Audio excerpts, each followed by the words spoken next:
ទេអ្នកទាំងអស់គ្នាគ្រាន់តែមកទីនេះសពអ្នកទាំងអស់គ្នានឹងជួបព្រះម៉ែដៃ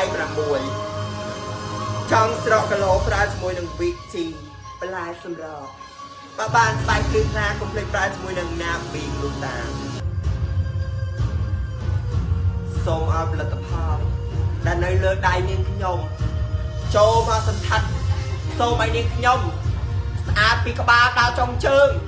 ខ្លាចជាមនុស្សដែលអ្នកណាក៏ចង់បាន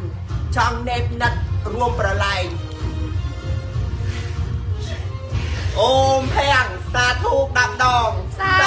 ធុសាធុសាធុសាធុសាធុហើយតែដៃដើរជុំគ្នាបាន8 ដងទៀតណា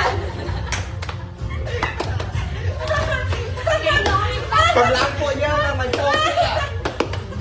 មេដៃសាក់